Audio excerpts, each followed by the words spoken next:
രാജ്ഭവനെയും ഭരണഘടനയും governor നശിപ്പിക്കരുതെന്ന് CPM സംസ്ഥാന secretary MV Govindan. മന്ത്രിസഭയുടെ ഉപദേശം സ്വീകരിച്ചാണ് ഗവർണർ പ്രവർത്തിക്കേണ്ടത്. സർക്കാരിന്റെ നയങ്ങളും താൽപര്യവും ഗവർണർ സംരക്ഷിക്കേണ്ടത് ഭരണഘടനാപരമായ കടമയാണ്. കാവിസാരി അണിഞ്ഞ സ്ത്രീരൂപത്തിന് ഭാരതമാതാവിന്റെ പ്രതീകമാകാൻ കഴിയില്ലെന്നും MV ഗോവിന്ദൻ ദേശാഭിമാനിയിൽ എഴുതിയ ലേഖനത്തിൽ വ്യക്തമാക്കി. റഹീസ് റഷീദുണ്ട് കൂടുതൽ വിവരങ്ങളുമായി. റഹീസ് റഷീദ്, എന്തായാലും ആ ഭാരതാംബ വിഷയത്തിൽ ഇപ്പോൾ മറ്റൊരു തലത്തിലേക്ക് ആ വിവാദം വളർന്നിരിക്കുകയാണ്. രജിസ്ട്രാറെ സസ്പെൻഡ് ചെയ്യുന്ന നിലയിലേക്ക് കാര്യങ്ങളെത്തി. പക്ഷേ അപ്പോഴും രാജ്ഭവന് വഴങ്ങേണ്ടതില്ല എന്നതാണ് തീരുമാനം. ഈ വിഷയം ഗൗരവമായി CPM ഒരു രാഷ്ട്രീയ സമര വിഷയമായി ഏറ്റെടുക്കാൻ പോകുന്നു എന്ന സൂചനയാണോ ഇത്?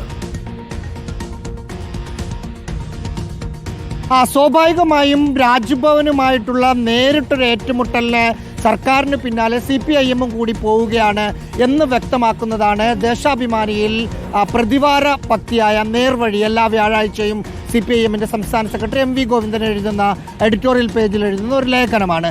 ആ ലേഖനത്തിലാണ് നിശിതമായി രാജ്ഭവനെയും ഗവർണർ രാജേന്ദ്ര ആർലേക്കറിനെയും രൂക്ഷമായി വിമർശിക്കുന്നത്.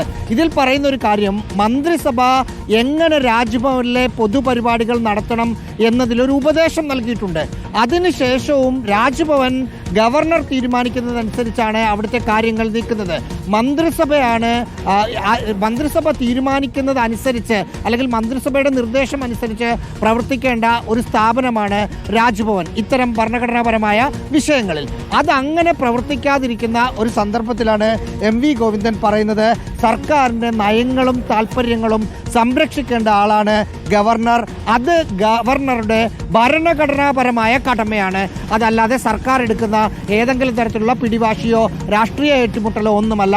ആ ഭരണഘടനാപരമായ പദവിയുടെ ലംഘനമാണ് ഗവർണർ നടത്തുന്നത്. അത് സത്യപ്രതിജ്ഞാ ലംഘനമാണ്. അത് അംഗീകരിക്കാൻ കഴിയില്ല എന്നതാണ് ലേഖനത്തിൽ MV ഗോവിന്ദൻ പറയുന്നത്. പ്രത്യേകിച്ച് ഇന്നലെ കേരള യൂണിവേഴ്സിറ്റി രജിസ്ട്രാർ KS അനിൽകുമാറിനെ ഗവർണറുടെ നിർദ്ദേശമനുസരിച്ച് VC മോഹനൻ കുന്നുമ്മൽ പുറത്താക്കിയിരുന്നു. അതുമായി ബന്ധപ്പെട്ട വിമർശനങ്ങൾ, സംഘർഷങ്ങളൊക്കെ നടക്കുന്ന ഒരു പശ്ചാത്തലത്തിൽ കൂടി MV ഗോവിന്ദൻ്റെ ഈ ലേഖനത്തെ നമ്മൾ കാണുകയും ചെയ്യണം. അരുൺ.